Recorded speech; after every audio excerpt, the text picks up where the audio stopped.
আমি আজকে যে বিষয়টি নিয়ে আসব সেই বিষয়টি হচ্ছে আল হজ আলা মান ওয়া মাতা এবং ইস্তিআদাদুহু। হজ কার ওপর এবং কখন ফরজ হবে এবং এর প্রস্তুতি। হয়তো আপনারা ভাববেন যে হজ কয়েকদিন আগে হয়ে গেল, বাসি বা অসময়ে আলোচনা কেমন হচ্ছে। যখন এ বিষয়টি আমাদের অত্র মসজিদের ফেসবুকে গতকালকে ছেড়ে দেওয়া হয়েছে, তখনও অনেকেই এই প্রশ্ন করেছেন যে এটা অসময়ে হচ্ছে। যারা হজ মৌসুমে যারা হজে যান তাদের উদ্দেশ্য তো যদি আমি খুতবাটা রাখি তাহলে তারা তো শুনতে পাবেন না। আর হজ এর প্রস্তুতি 1-2 দিন, 1 মাস 2 মাসের নয়। এর প্রস্তুতি হচ্ছে সারা জীবন মিলে একবার। আমি এবার যারা হজে গিয়েছিলেন যে ভাইয়েরা, আমাদের এই সৈয়দপুর থেকেই হোক বা বিভিন্ন জায়গা থেকে, আমি এবার সবচাইতে হাজিগণের সাথে তারা হজে থাকা অবস্থায় সবচেয়ে বেশি আমার যোগাযোগ হয়েছে। তারা অনেকেই বিভিন্ন সমস্যার সম্মুখীন হয়েছেন, যা হোক আর কি, তাদের বিভিন্ন অবস্থা, তাদের প্রশ্নের আলোকে, এবং যেহেতু এটা দীর্ঘ প্রস্তুতির একটি বিষয়, একটা শিশুও ভাবতে পারে যে আমি ইনশাআল্লাহ হজ করতে যাব। ভাবতে পারি কি না? একটা শিশু পরিকল্পনা করে, একটা বালক, একটা ছাত্র পরিকল্পনা করে যে সে ডাক্তার হবে, সে ইঞ্জিনিয়ার হবে, সে বিভিন্ন বিষয়ে কোনো নির্দিষ্ট কোনো বিষয়ে ডক্টরেট করবে, থিসিস করবে, গবেষণা করবে। একটা শিশুর বা বালকের, একটা ছাত্রের এরকম একটা দীর্ঘ পরিকল্পনা থাকে। হজ বিষয়টা একটা দীর্ঘ পরিকল্পনার। এটা দেন এখন করলাম, আজকে সিদ্ধান্ত নিলাম কালকে চলে যাবো, এমনটা নয়। কাজেই হজ মৌসুমেই এটাই আলোচনার একটা মোক্ষম সময় বলে আমি মনে করি। কারণ আগামীতে যারা হজে যাব তাদের প্রস্তুতি আজ থেকে, এখন থেকে। আগামী বছর যারা যাব তাদের এখনই রেজিস্ট্রেশন করতে হবে, নিবন্ধন করতে হবে। নিবন্ধন করে হজের প্রস্তুতি নিতে হবে। যেহেতু এর পিছনে অনেক টাকা পয়সা ব্যয়ের প্রয়োজন, প্রায় 7 লক্ষ টাকা, 7, 8, 9 ব্যক্তিগত খরচ করতে গেলে হয়তো 10-এ ধরে নিলাম, 7 থেকে 10 লক্ষ টাকার ব্যয়ের একটি বিষয়। যদিও আল্লাহ রাসূল সাল্লাল্লাহু আলাইহি ওয়াসাল্লাম বলেছেন হজ মানুষের দারিদ্রতাকে মোচন করে দেয়। আলহামদুলিল্লাহ, হজ সেখানে অর্থ ব্যয়, কিন্তু আল্লাহ এই হজের মাধ্যমে মানুষের দারিদ্রতাকে মুছে দেন, মিটিয়ে দেন। কাজেই আমাদের যেহেতু বেশি অর্থের প্রয়োজন, কাজেই এখানে আমাদের অনেক আগে থেকেই প্রস্তুতি নিতে হবে। এই হিসেবে আমরা এই বিষয়টি এখন শোনার প্রয়োজন মনে করছি, আমি আলোচনার প্রয়োজন মনে করছি। যারা হজে গিয়েছিলেন তাদের জন্য প্রযোজ্য, যারা হজ করতে আগ্রহী তাদের জন্য প্রযোজ্য ইনশাআল্লাহ। আল্লাহ রাব্বুল আলামিন আমাদেরকে ইসলামের 5টি স্তম্ভের অন্যতম একটি স্তম্ভ, এটি আমাদের জীবনে একবার হলেও আল্লাহ রাব্বুল আলামিন আমাদেরকে এই ফরজ বিধানটি বাস্তবায়নের জন্য তৌফিক দান করেন, আমিন। আল্লাহ আমাদের কবুল করুন। আল্লাহ রাব্বুল আলামিন তার ঘর জিয়ারত, এটি আমাদের জীবনে, যাদের টাকা পয়সা অনেক রয়েছে তাদের ব্যাপারটা ভিন্ন, কিন্তু যাদের হয়তো নির্দিষ্ট পরিমিত পরিমাণের মধ্যে রয়েছে, হয়তো বারবার যেতে পারবো না, কমপক্ষে একবার যেতে পারবো, জীবনে একবার হলেও সেটা আমাদের জন্য আল্লাহ রাব্বুল আলামিন ফরজ করেছেন নির্দিষ্ট শর্ত সাপেক্ষে। আল্লাহ রাব্বুল আলামিন তিনি সূরা আলে ইমরানের 97 নম্বর আয়াতে বলছেন, ওয়ালিল্লাহি আলান নাসি হিজ্জুল বাইত মান ইসতাতাআ ইলাইহি সাবিলা। মানুষের উপরে আল্লাহ রাব্বুল আলামিনের অধিকার হচ্ছে যে হিজ্জুল বাইত, তার ঘর দর্শন করা, তার ঘরের জিয়ারত করা, এটা মানুষের উপরে আল্লাহ রাব্বুল আলামিনের অধিকার। মান ইসতাতাআ ইলাইহি সাবিলা, শর্ত হচ্ছে যে ব্যক্তি সেই বাইতুল্লাহ জিয়ারতে পথে চলতে গিয়ে সক্ষম হবে, সাবিলান যে বাইতুল্লাহ জিয়ারতে সক্ষম হবে। সক্ষমতার দুটি দিক বিশেষ করে, একটা হচ্ছে শারীরিক আর একটা হচ্ছে আর্থিক। শারীরিক এবং আর্থিক এই দুই দিক থেকে যে ব্যক্তি সক্ষম হবে, এমন সক্ষম ব্যক্তির ওপরে আল্লাহ রাব্বুল আলামিনের অধিকার যে সে যেন আল্লাহ রাব্বুল আলামিনের ঘর দর্শন করতে যায়, জিয়ারত করতে যায়। ওমান কাফারা যে ব্যক্তি এই আল্লাহ রাব্বুল আলামিনের ঘর দর্শনকে অস্বীকার করবে, সচ্ছলতা আছে, উপায় আছে, সুযোগ আছে, সক্ষম শারীরিক আর্থিক দুই দিক থেকে সক্ষম, কিন্তু যাচ্ছে না, হতে পারে তার এই সুযোগ এর সুযোগ নাও হতে পারে। কাজে যে ব্যক্তি এই সুযোগ থাকা সত্ত্বেও যাচ্ছে না যাওয়ার কারণে আল্লাহ রাব্বুল আলামিন একটা ফরজ বিধানকে অস্বীকারের কাতারে চলে যাচ্ছে। হয়তো অস্বীকার করছে যে যাব না, অনেকেই না যাওয়ার প্ল্যান পরিকল্পনা, আবার অনেকে শিথিলতা করছেন। তো যে ব্যক্তি আল্লাহ রাব্বুল আলামিনের ঘর জিয়ারতকে অস্বীকার করে, যেতে চায় না, এই ব্যক্তির ওমান কাফারা যে ব্যক্তি অস্বীকার করবে, যে ব্যক্তি কুফরি করবে, অস্বীকার করবে, ফাইনাল্লাহ গানি আল্লাহ রাব্বুল আলামিন তার হজ সম্পাদনের ব্যাপারে আল্লাহ রাব্বুল আলামিন মুখাপেক্ষী নন। তার হজ সম্পাদন করার মাধ্যমে আল্লাহ রাব্বুল আলামিনের ক্ষমতার পূর্ণতা হবে, তার তাওহীদ পরিপূর্ণ হবে, আল্লাহ রাব্বুল আলামিনের ইলাহিয়াত বৃদ্ধি পাবে, এমনটা নয়। আল্লাহ রাব্বুল আলামিন তার বান্দার মুখাপেক্ষী নন এবং তিনি গানি আনিল আলামিন, তিনি সারা বিশ্ববাসীদের কাছ থেকে তিনি অমুখাপেক্ষী। কাজেই বোঝা যাচ্ছে যাদের আর্থিক এবং শারীরিক সক্ষমতা আছে তাদের উপরে আল্লাহর অধিকার যে সেজন্য বাইতুল্লাহর জিয়ারত করতে যায়। এটা হচ্ছে আল্লাহ রাব্বুল আলামিনের পাওনা অধিকার। আমরা হাদিসে দেখব আল্লাহ রাসূল সাল্লাল্লাহু আলাইহি ওয়াসাল্লাম বলেছেন, হাদিসটি ইবনে মাজাহ 2349 নম্বর হাদিসে নিয়ে আসছেন, ইমাম আবু দাউদ নিয়ে আসছেন 1732, ইমাম আহমদ নিয়ে এসেছেন, আল্লামা আলবানী হাদিসটিকে হাসান বলেছেন। মান আরাদাল হাজ্জা ফালিয়াতাআজ্জাল, যে ব্যক্তি হজ করার ইচ্ছা করলো, মানে যখনই হজ করার পরিকল্পনা করলো, মানে সক্ষমতা চলে আসলো আর্থিক শারীরিকভাবে, সেজন্য ফালিয়াতাআজ্জাল, সেজন্য তাড়াতাড়ি করে, দেরি না করে। যে কোনো ফরজ ইবাদত যখনই সময় হয় তখন আর দেরি করা উচিত নয়। জুমার সালাতের সময় এখন চলছে, আমরা যদি এই জুমার সালাতকে পিছিয়ে দিই তাহলে এটা ঠিক হবে না ভুল হবে? অবশ্যই ভুল হবে। যে কোনো কাজ যখন যে ইবাদতটি আদা করা ফরজ হয়ে যায়, ওয়াজিব হয়ে যায়, সে ওয়াজিব কাজটি নির্দিষ্ট শরঈ অজুহাত ছাড়া সেটাকে পিছিয়ে দেওয়াটা হারাম, নিষেধ, চলবে না। এটি আলেমদের মন্তব্য, এটি স্পষ্ট। আমরা বিভিন্ন ইবাদতের ক্ষেত্রে আমরা এটাই বুঝতে পারি স্পষ্ট। কাজেই যে ব্যক্তি হজ করতে সক্ষমতা পেয়ে গেল, তার সে ফালিয়াতাআজ্জাল, সেজন্য তাড়াতাড়ি করে, কোনো অজুহাত চলবে না। ছোট বাচ্চা আছে, 2 বছর বয়স, 1 বছর বয়স, বাচ্চাটা 2 বছর, বাচ্চাটা একটু বড় হোক, সংসারের অনেক কাজ ঝোট ঝামেলা আছে, এগুলো মিটিয়ে নেই, মেয়ের বিবাহ দেই, বাড়িটা করে নেই, ব্যবসা বাণিজ্য একটু সুসংহত করে নেই, সাজিয়ে গুছিয়ে নেই ইত্যাদি। এইরকম পরিকল্পনা, পারিবারিক দুনিয়াবি যেসব পরিকল্পনা, এইসব পরিকল্পনা আপনি যে বাস্তবায়ন করতে পারবেন তার গ্যারান্টি কি? আপনি কোন কাজ করতে পারবেন না, এটা আল্লাহ রাব্বুল আলামিন ভালো জানেন। আপনার সুযোগ নাও হতে পারে। আল্লাহ রাসূল বললেন, যে ব্যক্তি হজের ইচ্ছা করলো বা সক্ষমতা পৌঁছে গেল, সে যেন তাড়াতাড়ি করে।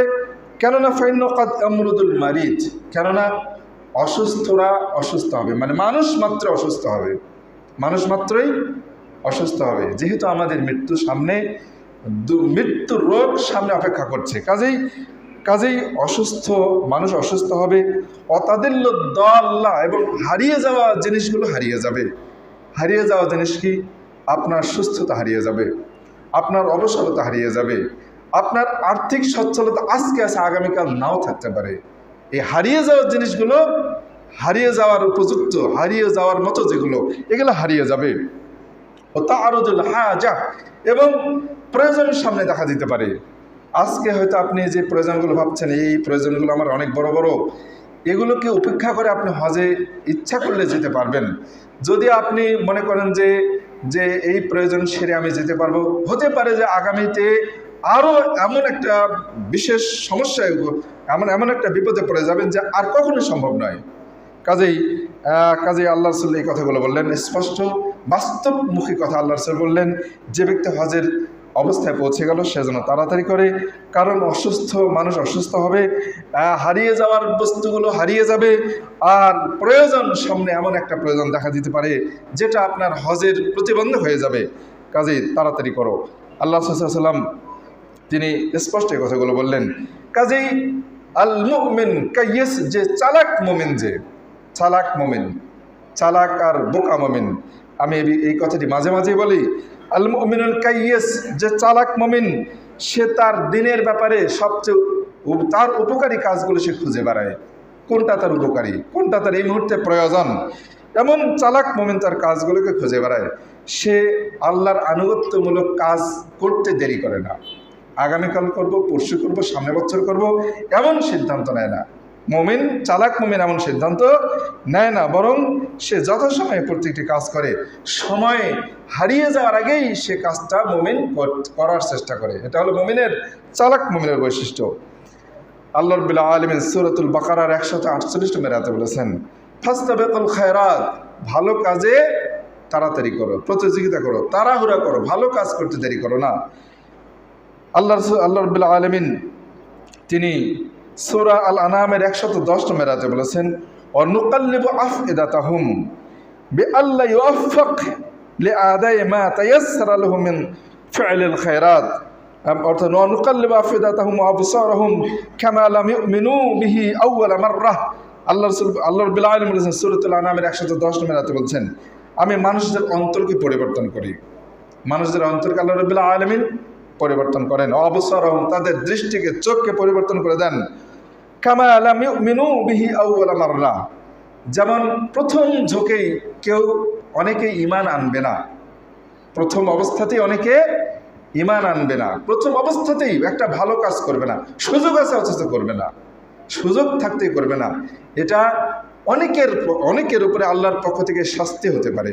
আপনার উপরে হজ ফরজ হয়ে গেছে, আপনি করছেন না, আপনাকে ভাবতে হবে এটা আল্লাহর পক্ষ থেকে আপনার উপর একটা গজব, শাস্তি, কারণ আপনি ভালো কাজে তাড়াতাড়ি করছেন না। কাজেই এই অলসতা করা, দেরি করা, এটা একটা আল্লাহর পক্ষ থেকে গজব। আল্লাহ রাব্বুল আলামিনের এই গজবের মুখোমুখি যেন আমরা না হই, চেষ্টা করতে হবে। যে ব্যক্তি, আল্লাহ রাব্বুল আলামিন বলেছেন, যে ব্যক্তি চেষ্টা করে, ও আন লাইসা লিল ইনসানি ইল্লা মা সাআ, মানুষ যা চেষ্টা করে তা সে করতে সক্ষম হয়। আর আল্লাহ রাব্বুল আলামিন মানুষকে, আল্লাহ রাব্বুল নিজ ইচ্ছায় মানুষকে কখনো পরিবর্তন করে দেন না, যতক্ষণ পর্যন্ত মানুষ তার নিজের অবস্থাকে পরিবর্তন না করে। কাজে মানুষকে আগে চেষ্টা করতে হবে তার নিজের অবস্থাকে পরিবর্তন করার জন্য। যে কাজেই হজ সম্পাদনে যে ব্যক্তি দেরি করবে, এটা একটা শাস্তি, বুঝতে হবে তার উপরে আল্লাহর পক্ষ থেকে একটা শাস্তি চলছে। আপনি সক্ষম অথচ যাচ্ছেন না, আপনার উপরে এটা আল্লাহর পক্ষ থেকে একটা শাস্তি, যে আপনি তৌফিক পাচ্ছেন না, আল্লাহর পক্ষ থেকে শক্তি, ক্ষমতা, সাহস আপনার জুটছে না। কাজেই আপনাকে দ্রুত করার চেষ্টা করতে হবে। আল্লাহ রাব্বুল আলামিন সূরাতুত তাওবার 83 নম্বর আয়াতে মুনাফিকদের একটা বৈশিষ্ট্যের কথা তুলে ধরেছেন, বলেছেন, ইন্নাকুম রাযীতুম বিল উকুদ আউওয়ালা মাররা, তাবুক যুদ্ধে যেসব মুনাফিকরা আল্লাহ রাসূলের সাথে যুদ্ধে অংশগ্রহণ করে নাই, না করার কারণে যখন আল্লাহ রাসূল যুদ্ধ থেকে, তাবুক থেকে ফিরে আসলেন, ফিরে আসার পর মুনাফিকরা আল্লাহ রাসূলের কাছে দলে দলে এসে নিজের অক্ষমতা, নিজের অপারগতা, নিজের অলসতার বিষয়টিকে বিভিন্নভাবে তুলে ধরার চেষ্টা করতে শুরু করলো। তারা তুলে ধরতে লাগলো এবং তারা বলতে লাগলো, আগামীতে যে যুদ্ধ আসবে এই যুদ্ধে আপনার সাথে আমরা অংশগ্রহণ করব। এইভাবে মুনাফিকরা আল্লাহ রাসূলের সামনে এসে বলতে শুরু করলো। আল্লাহ রাব্বুল আলামিন তাদেরকে লক্ষ্য করে এই কথাটি বলেছেন, ইন্নাকুম রাযীতুম বিল কওদ আউওয়ালা মাররা, তোমরা তাবুকের যুদ্ধে প্রথম অবস্থাতেই যুদ্ধে অংশগ্রহণ না করে পিছনে বসে থাকাকে মেনে নিয়েছিলে, যুদ্ধে অংশগ্রহণ না করাটাকে তোমরা গুরুত্ব দিয়েছিলে, মেনে নিয়েছিলে। আর তোমাদেরকে কোনো যুদ্ধে অংশগ্রহণ করতে দেওয়া হবে না, তোমরা আর কখনো অন্য কোনো যুদ্ধে অংশগ্রহণ করবে না। আমরা বুঝতে পারছি কি আয়াতের মাধ্যমে, যে কাজটি যখন ওয়াজিব হয়ে যায়, যে কাজটা যখন করণীয়, সেই কাজটা যদি যথাসময়ে না করেন, এটা একটা মুনাফিকের বৈশিষ্ট্য। আপনি ওই ওয়াজিব কাজটি, ওই ফরজ কাজটি করার তৌফিক আল্লাহর পক্ষ থেকে নাও পেতে পারেন। এটা আল্লাহর পক্ষ থেকে আপনার উপর একটা গজব হতে পারে। এই গজবের মুখোমুখি যেন আমরা না হই। আল্লাহ রাব্বুল আমাদেরকে, যাদের আর্থিক উপায় রয়েছে এবং শারীরিক সক্ষমতা রয়েছে, তাদের আর দেরি করা যাবে না, দ্রুত হজের সিদ্ধান্ত নিতে হবে। ওমর ইবনুল খাত্তাব সাহাবী, ওমর ইবনুল খাত্তাব রাদিয়াল্লাহু আনহু তিনি বলেছেন, লাকাদ হামামতানা আবাসা রিজালান ইলা হাযিল আমসার, আমার ইচ্ছা হচ্ছে যে হজের মৌসুমে, হজ যখন চলছে ওই সময় মানুষের বাড়ি বাড়ি, গ্রামে গ্রামে, মানুষের ঘরে ঘরে নিয়ে খবর নেই, মানুষকে পাঠিয়ে দেই, দেখার পর্যবেক্ষণ করতে পাঠাই যে কার কার উপর হজ ফরজ হয়েছে অথচ হজে যায়নি, যাদের উপর হজ ফরজ হয়েছে অথচ হজে যায়নি, এদেরকে আমি বাছাই করি, এদেরকে তথ্য নেই, এদেরকে দেখি। ফানানজুর কুল্লামান কানাত হজ জেদ্দা, যার সক্ষমতা আছে সে যদি হজে না যায় তাহলে ফায়ুদরাবু আলাইহিল জিজিয়া, তাহলে এজন্য তাদের উপরে কর আরোপ করব রাষ্ট্রের পক্ষ থেকে। জিজিয়া কর, কাফেরদের উপরে কর আরোপ করা হয়। সেই কর আরোপ করার একটা পরিকল্পনা তিনি মনে মনে একটা আক্ষেপ স্বরূপ এই কথাটি তিনি বলেছিলেন যে হজ সম্পাদনে সক্ষম যে ব্যক্তি আর্থিক শারীরিকভাবে অথচ হজে যাচ্ছে না, এমন ব্যক্তির তথ্য নিয়ে তাদেরকে চিহ্নিত করে এদের উপরে, কাফেরদের উপরে যেমন কর আরোপ করা হয় এদের উপরে আমি কর আরোপ করি, এমনটা আমার মনে হচ্ছে, ইচ্ছা হচ্ছে। ওমর ইবনুল খাত্তাব তিনি এ কথাটি বলেছিলেন। তিনি বলেছিলেন মা হুম বে মুসলিমিন, কারণ ওরা মুসলিম নয়। একটা কাজ যখন ওয়াজিবের হওয়ার সময় হয়ে যায়, সে কাজটা যদি কোনো ব্যক্তি ইচ্ছাকৃত না করে তাহলে এটা একটা কুফরি বিষয়। যদিও কোনো ব্যক্তি কোনো একটা ফরজ কাজকে অস্বীকার না করে, কিন্তু অলসতাবশত যদি কোনো ব্যক্তি না করে থাকে, এটা যদি তার ওই কাজটি করার আর সুযোগই না হয় তাহলে এটা তার একটা অনেক বড় ভয়ঙ্কর বিষয়। আল্লাহ রাব্বুল আলামিন তিনি আমাদেরকে এই বিষয়টি ভালোভাবে বুঝে অনুধাবন করার তৌফিক দান করুন, আমিন। হজ একটি অত্যন্ত গুরুত্বপূর্ণ ইবাদত। এটা অনেক শুরুতে আমি বলেছি একটা দীর্ঘ পরিকল্পনার কাজ, যে কারণে আমাদেরকে অনেক আগে থেকে সিদ্ধান্ত নিতে হবে। অনেক ব্যক্তি রয়েছেন যাদের আর্থিক সক্ষমতা নেই, কিন্তু মনে মনে কাঁদেন যে আল্লাহ তোমার ঘর জিয়ারতের তৌফিক দাও, সুযোগ দাও।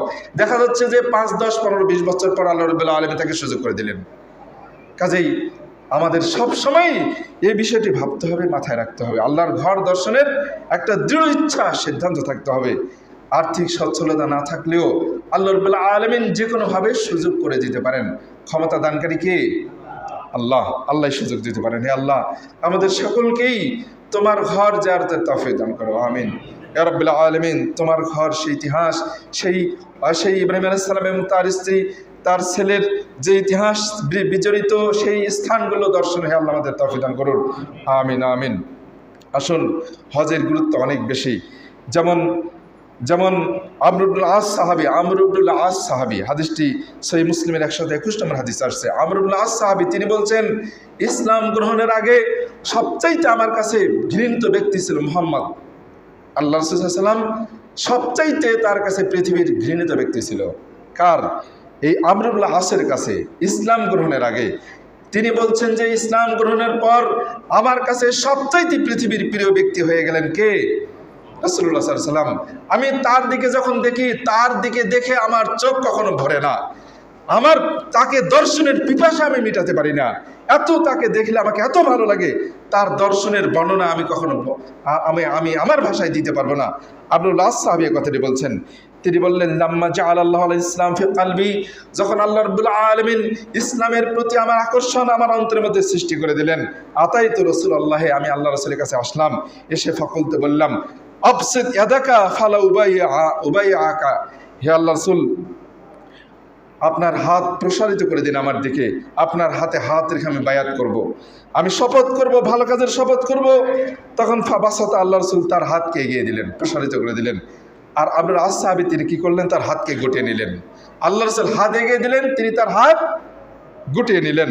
ফাকালা, আল্লাহ রাসূল বললেন, মা লাকি আমর, হে আমর, তোমার কি হলো যে তুমি শর্ত করছো না, বায়াত করছো না? ফাকুলতা, আমি বললাম, আশতারিত, আমি শর্ত করব, আপনার হাতে হাত রেখে বায়াত করব, কিন্তু একটা শর্ত সাপেক্ষে শর্ত করব। কি শর্ত? তাশতারিত মাজা, তুমি কি শর্ত করতে চাও করো। কুলতু, আমি বললাম, আয়াগফিরা লি, আল্লাহ যেন আমার অতীত পাপগুলোকে ক্ষমা করে দেন। সুবহানাল্লাহ, আল্লাহ যেন আমার অতীত পাপগুলোকে ক্ষমা করে দেন। কারণ আপনার মতো ব্যক্তি আমার কাছে সবচেয়ে ঘৃণিত ছিল, আপনাকে পেলেই আমি হত্যা করব, এমন আমার একটা সিদ্ধান্ত ছিল। কাজে এটা অনেক বড় ভয়ঙ্কর পাপের একটা সিদ্ধান্ত। এরকম আমার অনেক ভয়ঙ্কর পাপগুলোকে যেন আল্লাহ ক্ষমা করে দেন। আমি এই শর্ত আপনার হাতে হাত রেখে বায়াত করব, শর্ত হচ্ছে আল্লাহ যেন আমার অতীত পাপগুলোকে ক্ষমা করে দেন। তখন আল্লাহ রাসূল বললেন, আমা আলিমতা, তুমি কি জানো না যে আন্নাল ইসলাম ইয়াহদিমু মা কাবলাহ, যে ব্যক্তি ইসলাম গ্রহণ করবে তার অতীত কুফর অবস্থায়, শিরক অবস্থায় যত পাপ করেছে সব পাপগুলোকে আল্লাহ রাব্বুল আলামিন ক্ষমা করে দেবেন, ধ্বংস করে দেবে। এটা ইসলামের একটি বৈশিষ্ট্য, ইসলাম যে গ্রহণ করলে এই মুহূর্তে। ও আন্নাল হিজরাতা, 2 নম্বর, হিজরাত তাহদিমু মা কানা কাবলাহা, যে ব্যক্তি হিজরাত করবে, ইসলাম হিজরাতের পূর্বে যত অন্যায় করেছে, হিজরাত করাটা অতীতের সব পাপগুলোকে ক্ষমা করে দেবে, নষ্ট করে দেবে, ধ্বংস করে দেবে। 3 নম্বর, ওয়ান্নাল হজ, এবং হজ। 3 নম্বর হচ্ছে হজ, ইয়াহদিমু মা কানা ক্বাবলাহু, হজ অতীত সব পাপগুলোকে ধ্বংস করে দেবে। সুবহানাল্লাহ। দেখুন আমাদের জন্য আলহামদুলিল্লাহ আমরা মুসলিম, আমাদের ইসলাম গ্রহণ করা সত্ত্বেও আমরা অনেক পাপে জড়িত, অসংখ্য বড় বড় পাপে কাবিরা গুনাহে জড়িত। সুদ খাচ্ছি, ঘুষ খাচ্ছি, জেনা করছি, ব্যভিচারে লিপ্ত, আমরা মিথ্যা কথা বলছি, মিথ্যা শপথ করছি, ধোঁকা দিচ্ছি, অনবরত অন্যায় কাজ করে চলেছি, বড় বড় কাবিরা গুনাহ করে চলেছি। তো ইসলাম গ্রহণ আমাদের এই বিষয়টি আছে, কিন্তু অনেক পাপে জড়িয়ে থেকে আমরা আজকে ফাসিক মুসলিম হয়ে গিয়েছি। ইনশাআল্লাহ যদি কোনো ব্যক্তি খালেস নিয়তে হজ করেন তাহলে তার হজ এই পাপগুলোকে ক্ষমা করে দেবেন ইনশাআল্লাহ। আল্লাহ রাসূল সাল্লাল্লাহু আলাইহি ওয়াসাল্লাম তিনি যে কথাটি বললেন স্পষ্ট, কাজেই হজ আমভাবে আসছে, যে আমভাবে কথাটি আসছে যে হজ অতীত সব পাপগুলোকে ক্ষমা করে দেয়। আসুন, হিজরাতের কি আর সুযোগ আছে? হিজরাতের সুযোগ নেই। তবে হ্যাঁ, হিজরাত কিন্তু অন্য অর্থে হিজরাত আছে। হিজরাত শব্দের অর্থ হচ্ছে ত্যাগ করা। আপনি যে কোনো পাপ কাজ ত্যাগ করবেন, ইনশাআল্লাহ একটা ভালো নেকি পেয়ে যাবেন, অনেক বড় মর্যাদা আপনার জন্য হবে। মানে পাপ ত্যাগ এটা একটা হিজরাত। কাজে সহিহ মুসলিমের হাদিসটির আলোকে আমরা স্পষ্ট বুঝতে পারছি হজের একটি বিশেষ গুরুত্ব রয়েছে, ফজিলত রয়েছে। সেটা হচ্ছে অতীত পাপগুলোকে আল্লাহ রাব্বুল আলামিন ক্ষমা করে দেবেন। তবে যদিও অনেক কাবিরা গুনাহগুলো ক্ষমা করে দেবেন, এর অর্থ এটা নয় যে আপনি আপনার ছেলে মেয়েদের মাঝে সম্পদ অন্যায়ভাবে বন্টন করে মেয়েদেরকে বঞ্চিত করে আপনি হজে যাবেন আর কাবার গেলাফ ধরে তওবা করবেন, আল্লাহর কাছে কাঁদবেন, আল্লাহ ক্ষমা করে দেবেন, এমনটা নয়। আপনি অন্যের জমি অন্যায়ভাবে লিখে নিয়েছেন, ভাই ব্রাদারকে অনেককে ঠকিয়েছেন, আত্মসাৎ করেছেন, অনেকের চোখে পানি ঝরাচ্ছেন, আপনি হজে গেছেন আর আপনার বিরুদ্ধে তার বদদোয়া করছে যে তার হজ যেন কবুল না হয়, সে অনবরত কাঁদছে, আপনি অনেককে ঠকিয়ে হজে গেছেন। এইভাবে হজ সম্পাদন করলে যে আপনার হুকুকুল ইবাদ, বান্দাদের অধিকারগুলো আল্লাহ রাব্বুল আলামিন সেখানে ক্ষমা করে দেবেন, এমনটা নয়। যে অধিকারগুলো আল্লাহর, বড় বড় পাপ করেছেন, আপনি ধরে নিন যে আপনি মদ খেয়েছেন, মদ খাওয়া কোনো মানুষের অধিকার নষ্ট করার দিক এখানে নাই। আপনি নিজে অনেক বড় একটা পাপে জড়িয়ে আল্লাহর আদেশকে অমান্য করেছেন, করে একটা কাবিরা গুনাহে জড়িয়ে গেছেন। এই ধরনের পাপগুলোকে আল্লাহ রাব্বুল আলামিন ক্ষমা করে দেবেন। মানুষের অধিকারকে আল্লাহ রাব্বুল আলামিন ক্ষমা করবেন না, এগুলো মিটে নিতে হবে। এসব কিছু মিটে নিয়ে তারপর হজে যেতে হবে। কাজেই কাবিরা গুনাহ, বড় বড় পাপকে ক্ষমা করবেন বটে, কিন্তু মানুষের অধিকারগুলো সংরক্ষণ করতে হবে।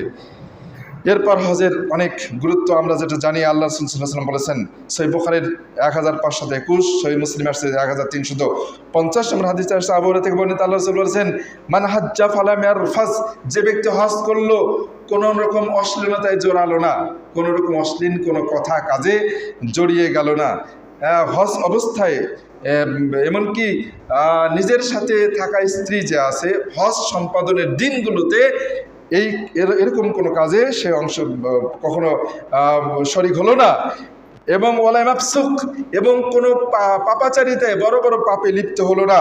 রজা কায়াউমিন ওয়ালাদাতহু উম্মুহু, সে যেন তার মা আজকেই তাকে জন্ম দিল, এমন নিষ্পাপ হয়ে সে দুনিয়াতে যেন আবার আগমন করলো, নিষ্পাপ হয়ে যেন দুনিয়াতে ফিরে আসলো। এমনভাবে হজ সম্পাদন যে ব্যক্তি করলো, যে ব্যক্তি অশ্লীলতায় জড়িয়ে গেল না, ফাঁসিকি কোনো কাজ করলো না, সে যেন আজকেই তার মায়ের পেট থেকে জন্মগ্রহণ করলো। কাজেই হজের গুরুত্ব অনেক বেশি। আসুন, আল্লাহ সাল্লাম তিনি এই কথাগুলো যে কথাগুলো বলেছেন, আমাদের উচিত এই কথাগুলো আমাদের অন্তরে গেঁথে নেওয়া, এবং হজ যাদের উপরে জরুরি হয়ে গেছে, আবশ্যক হয়ে গেছে, আর দেরি নয়। আল্লাহ সাল্লাম বলেছেন যে আল্লাহ রসুলকে জিজ্ঞেস করা হলো, আইয়ুল আমাল আফদাল, সবচাইতে শ্রেষ্ঠ আমল কোনটি? আল্লাহ রসুল বললেন, ঈমান বিল্লাহি ওয়া রাসূলিহি, আল্লাহ এবং তার রাসূলের উপর ঈমান আনয়ন করা, এটা সবচেয়ে উত্তম কাজ। এরপর আল্লাহ রসুলকে জিজ্ঞেস করা, সুম্মা মাযা, তারপর কোন কাজটি উত্তম? আল্লাহ রসুল বললেন, জিহাদুন ফি সাবিলিল্লাহ, আল্লাহর পথে জিহাদ করা।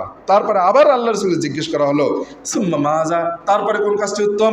আল্লাহ রসুল বললেন, হাজ্জুন মাবরুরুন, হাজ্জুন মাবরুর মানে পাপাচারিতা এবং মাসিয়াত বা অশ্লীলতা মুক্ত যে হজ, আল্লাহর কাছে গ্রহণযোগ্য যে হজ, এই হজ হচ্ছে আল্লাহর কাছে সবচাইতে শ্রেষ্ঠ হজ। প্রথম হচ্ছে ঈমান আনয়ন, তারপর হচ্ছে আল্লাহর পথে জিহাদ, তারপর হচ্ছে হজ মাবরুর, সব রকমের পাপাচারিতা অশ্লীলতা থেকে মুক্ত যে হজটি আল্লাহ রাব্বুল আলামিন কবুল করবেন। এই হজ হচ্ছে ঈমান আনয়ন এবং জিহাদের পরে সবচাইতে শ্রেষ্ঠ হজ। কাজেই আসুন, এই হজ হচ্ছে আল্লাহর কাছে এত বড় উন্নত একটি কাজ। এই উন্নত কাজটি আমাদের যাদের করার সুযোগ হয়ে গেছে, সময় হয়ে গেছে, দেরি করা যাবে না। আল্লাহ রাসূল বললেন, আল উমরাতু ইলাল উমরাতি কাফফারাতুল লিমা বাইনাহুমা, এক উমরার আরেক উমরায়, এখন কোনো ব্যক্তি উমরা করলেন, আবার সামনে কোনো এক সময় উমরায় যাবেন, এই দুই উমরার মাঝখানে যত পাপ রয়েছে, এই পাপগুলোকে আল্লাহ রাব্বুল আলামিন ক্ষমা করে দেবেন। ওয়াল হাজ্জুল মাবরুর লাইসা লাহু জাযা ইল্লাল জান্নাহ, আর হজ্জে মাবরুর এর পারিশ্রমিক হচ্ছে জান্নাত ছাড়া আর কিছু নয়। সুবহানাল্লাহ, এর বিনিময় হচ্ছে জান্নাত। কাজেই হজ আল্লাহ রাব্বুল আলামিনের কাছে অত্যন্ত একটি গুরুত্বপূর্ণ ইবাদত। আসুন, হাসান বাসরি বলেছেন, আল হাজ্জুল মাবরুর আইয়ারজিয়া জাহিদান ফিদ দুনিয়া রাগিবান ফিল আখিরাহ। হজ মাবরুর কাকে বলা হয়? যারা ইতিমধ্যে হজ করেছেন তাদের উদ্দেশ্যে এই কথাটা অত্যন্ত প্রযোজ্য। হজ মাবরুর কাকে বলা হয়? আইয়ারজিয়া জাহিদান ফিদ দুনিয়া, দুনিয়া বিমুখ হয়ে হজ থেকে যিনি ফিরে আসবেন, দুনিয়ার প্রতি তার কোনো আকর্ষণ থাকবে না, রাগিবান ফিল আখিরাহ, এবং পরকালের প্রতি অত্যন্ত আগ্রহী হবেন, আকৃষ্ট হবেন তিনি।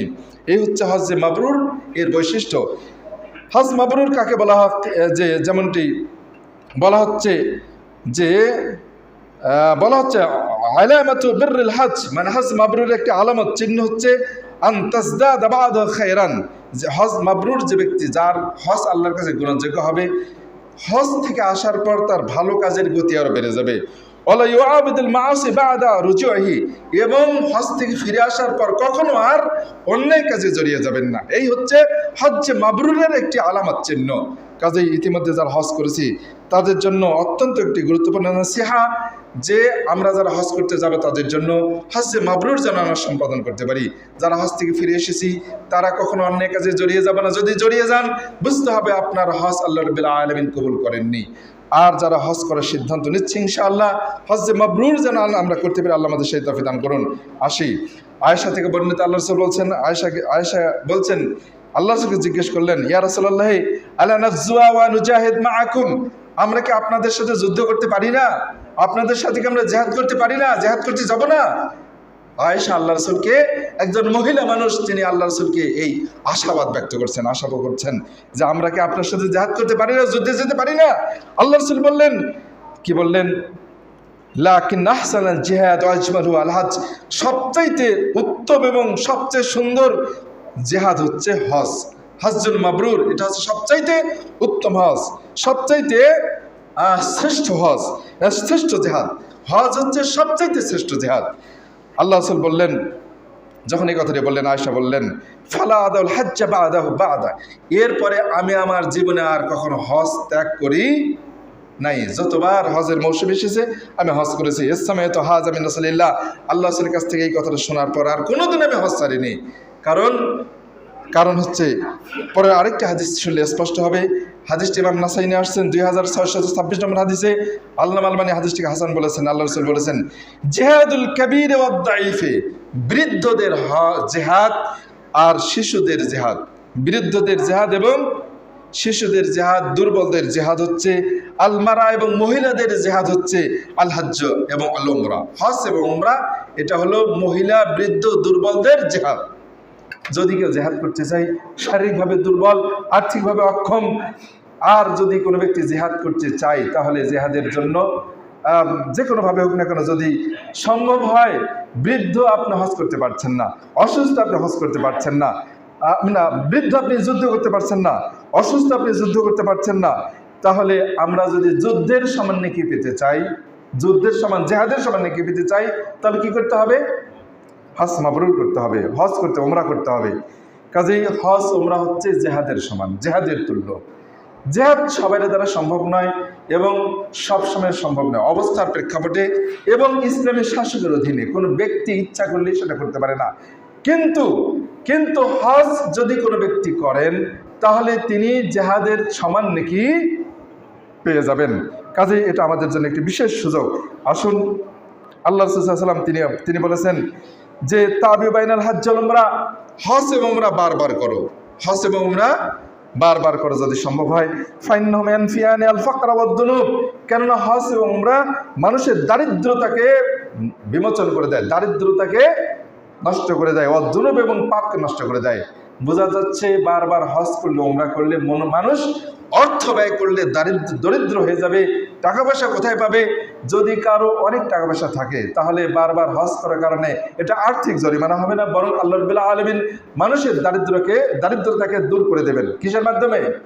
হজ এবং উমরার মাধ্যমে। কাজে আমরা এই বিষয়গুলো যা শুনলাম, আসুন, হজ অত্যন্ত একটি গুরুত্বপূর্ণ ইবাদত। যে ব্যক্তি হজ করতে যায়, আল্লাহ রাসূল বললেন আল গাজী ফি সাবিলিল্লাহি ওয়াল হাজ্জ আল মুতামির, যে ব্যক্তি আল্লাহর পথে জিহাদ করছে এবং হজ সম্পাদনকারী আর ওমরা সম্পাদনকারী, এরা হচ্ছে আশদুল্লাহ, এরা হচ্ছে আল্লাহর মেহমান, এরা হচ্ছে আল্লাহর মেহমান। দাহুম ফাজাবুহু, আল্লাহ রাব্বুল আলামিন তাদেরকে ডেকেছেন, তাই তারা এসেছেন। আল্লাহ রাব্বুল আলামিন তাদেরকে আহ্বান করেছেন, তাই তারা এসেছেন। ওয়াসালুহু ফাআতাহুম, আল্লাহ রাব্বুল আলামিনের কাছে তারা চেয়েছেন আর আল্লাহ তাদেরকে তা দিয়েছেন। কাজেই ইবনে মাজার এই হাদিসটি, সেই হাদিস আসছে 2893 নম্বর হাদিস আসছে। কাজেই যারা হজ করতে যান, তারা হচ্ছে আল্লাহর মেহমান। আল্লাহর মেহমান যদি কেউ হতে চাই, তাহলে আসুন আমরা দ্রুত হজ করার চেষ্টা করব। আল হুজ্জাজ আল উম্মার আফদুল্লাহ, হুজ্জাজ এবং হজ সম্পাদনকারী এবং ওমরা সম্পাদনকারীরা সবাই আল্লাহর মেহমান। দাহু আজাবুহুম ওয়াইন ইস্তাগফারুহু, যদি আল্লাহ রাব্বুল আলামিনের কাছে তারা ক্ষমা চায়, আল্লাহ রাব্বুল আলামিন তাদেরকে ক্ষমা করে দেবেন। কাজে আসুন, হজ চলতে থাকবে কিয়ামত পর্যন্ত। আল্লাহ রাসূল বলেছেন ইহজ্জান্না হাযাল বাইত, ইহজ্জান্না হাযাল বাইত, এই ঘর এর জিয়ারত চলতেই থাকবে, কিয়ামত পর্যন্ত চলতে থাকবে। ওয়ালিয়াতিমারান্না বা'দা খুরুজি ইয়াজুজ ওয়া মাজুজ, ইয়াজুজ মাজুজদের বের হওয়ার আগ পর্যন্ত হজ এবং ওমরা সম্পাদন চলতেই থাকবে। ফাইজা কাবাজাল্লাহু, দেখুন হাদিস আল্লাহ রাসূল বললেন লা তাকুমুস সাআ হাত্তা লা ইউহাজ্জাল বাইত, যে যতক্ষণ পর্যন্ত এই বাইতুল্লাহ জিয়ারত চলবে, ততক্ষণ পর্যন্ত কিয়ামত সংঘটিত হবে না। কাজেই হজ সম্পাদনের সময় হয়ে গেছে, ওমরা করার সময় হয়ে গেছে, অথচ হজ ওমরা করছেন না, এটা একটা কিয়ামতের আলামত। এই আলামত যেন আপনার আমার দ্বারা না হয়, আমরা সেই চেষ্টা করবো। আল্লাহ রাসূল বললেন মান আলাদাল হজ, আমরা যে কথাটি শুরুতেই শুনেছি, যে ব্যক্তি হজ করার ইচ্ছা করলো, সে তাড়াতাড়ি করতে হবে তাকে, কারণ সুযোগ তার নষ্ট হয়ে যেতে পারে। আসুন, আমি এখন যে কথাগুলো বলবো সেটা হচ্ছে, হজ করতে গিয়ে আমাদের সাবধান থাকতে হবে, রিয়া সমা থেকে দূরে থাকতে হবে। মানুষ দেখানো, মানুষ শোনানো, এই ইচ্ছায় কখনো হজ সম্পাদন করার ইচ্ছা করা যাবে না। এটা এক নম্বর বিষয়। সর্বোচ্চ বিষয় এটি যে আমরা হজ সম্পাদন করতে কি কারণে যাব? আল্লাহ রাব্বুল আলামিনের তাওহীদ প্রতিষ্ঠার জন্য, তার একত্ববাদ প্রতিষ্ঠার জন্য। আপনি যদি হজ সম্পাদন করতে গিয়ে মুশরিক হয়ে যান, মানুষকে দেখানোর উদ্দেশ্যে হজ করেন, ওমরা করেন, তাহলে আল্লাহ রাব্বুল আলামিনের তাওহীদ প্রতিষ্ঠা হচ্ছে না, হচ্ছে শিরক।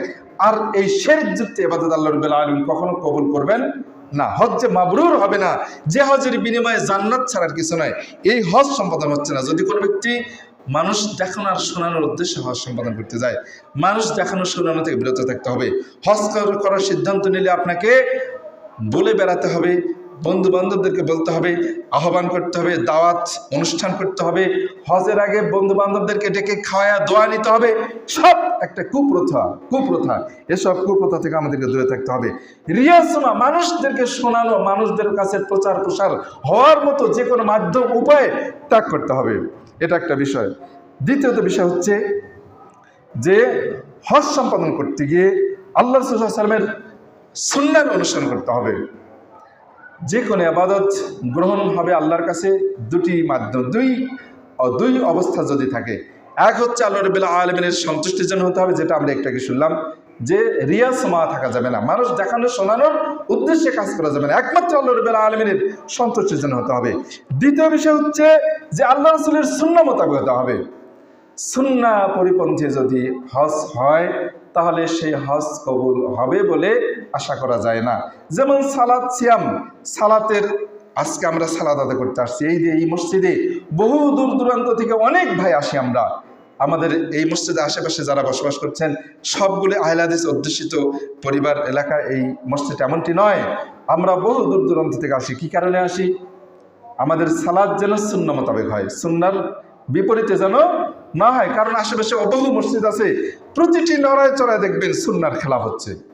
প্রত্যেকটা নড়ায় চড়ায় সালাতের প্রত্যেকটা আরকান হাকামে সুন্নাহর খেলাফ হচ্ছে। সুন্নাহর খেলাফ হলে সেই ইবাদত আল্লাহ রাব্বুল আলামিন কতটুকু কবুল করবেন আল্লাহ আলাম। আসুন কাজেই সুন্নাহ মোতাবেক হতে হবে।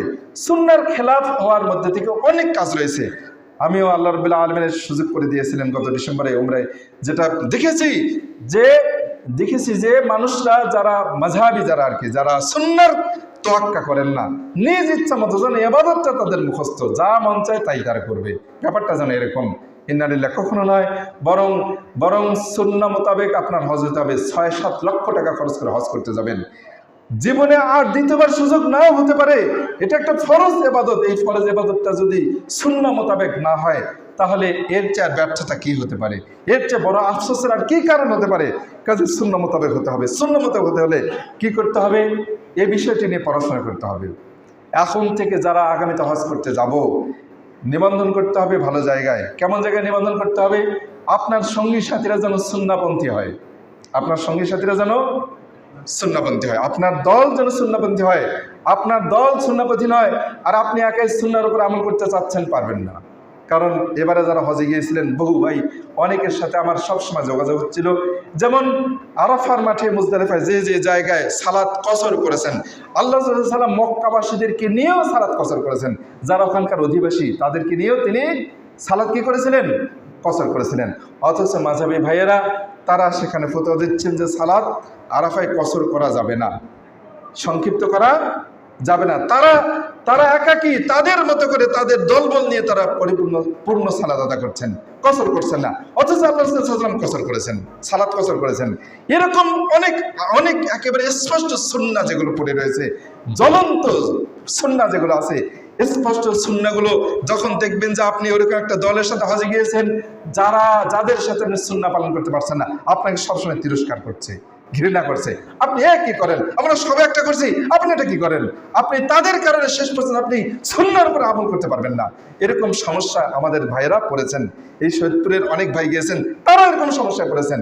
কাজেই আপনার আশপাশ যদি সুন্নাহর পরিবেশ না থাকে, বন্ধু বান্ধবদের দ্বারা যদি সুন্নাহর প্রতি উৎসাহ না পান, পরিবেশ যদি না পান, সবাই সালাত পরিপূর্ণভাবে আদা করছে, হানাফির দ্বারা তারা যেহেতু মাযহাবী যারা তারা যেভাবে করার করছে, আপনি একাই তখন কি করবেন? সেখানে কি করবেন? তাদের মতো করে করবেন না আপনার মতো করে করবেন? আপনি দিশাহারা হয়ে যাবেন। সেখানে কি করবেন?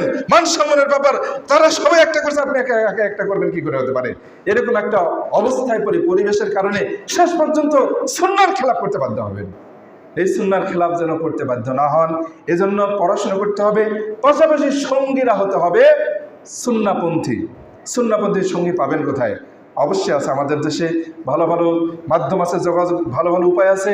আপনারা যদি আপনারা যদি আমার সাথে যোগাযোগ করেন ইনশাআল্লাহ আমি আপনাদেরকে সেই পথ দেখে দিতে পারবো। আমি কোনো ব্যবসা বাণিজ্য যেটা কথা বলছি না, আমি শুধু আপনাকে আমি শুধু পথ দেখে দিতে পারবো ইনশাআল্লাহ। অনেক ভালো ভালো ভালো ভাই রয়েছেন, মাদানী ভাই রয়েছেন, আহলে হাদিস গ্রুপ রয়েছেন, তাদের মাধ্যমে এরকম ভালো সঙ্গীর মাধ্যমে আপনি পরিপূর্ণভাবে বিশুদ্ধভাবে হজ সম্পাদন করতে পারবেন ইনশাআল্লাহ। কাজেই আপনি যদি একটা ইবাদত করতে যাচ্ছেন, সালাত আদায় করতে আসছেন, এই মসজিদে কেন এসেছি? সুন্নাহ মোতাবেক সালাত আদায়ের উদ্দেশ্যে। ঠিক অনুরূপভাবে আমরা হজ সম্পাদন করতে গেলেও এই বিষয়টি মাথায় রাখবো ইনশাআল্লাহ। আল্লাহ আমাদের তৌফিক দান করুন, সকলে বলে আমিন। যদি আপনি একটা যে কোনো ইবাদত করতে যাচ্ছেন, ইবাদত বিষয়ে যদি আপনি না জানেন, তাহলে সেটা আপনি কখনো সুন্নাহ মোতাবেক করতে পারবেন না। ফা'লাম আন্নাহু লা ইলাহা ইল্লাল্লাহ ওয়াস্তাগফির লিযামবিক। আগে ইলম অন্বেষণ করুন, তারপরে ইবাদত করুন। আপনি জানেন না সালাত কিভাবে আদায় করতে হবে, জানেন না সিয়াম কিভাবে পালন করতে হবে, জানেন না, আপনি সালাতে এমনি এমনি দাঁড়িয়ে গেলেন, এমনি এমনি কি পাগলের মতো উঠা বসা করবেন? হবে না। আসুন, আল্লাহ রাব্বুল আলামিন আমাদেরকে তার সন্তুষ্টি বিধানের জন্যে একমাত্র তার সন্তুষ্টির উদ্দেশ্যেই তার ইবাদতগুলো আমাদের বাস্তবায়নের তৌফিক দান করুন, সকলে আমিন আমিন রহমাকুমুল্লাহ। আমরা যা শুনলাম আমাদের জীবনে আমরা যেন বাস্তবায়ন করতে পারি। আল্লাহর কাছে সবসময় কাঁদবো, হে আল্লাহ তোমার ঘর আমাদেরকে দর্শনের সুযোগ করে দাও। আমিন আমিন রহমাকুমুল্লাহ।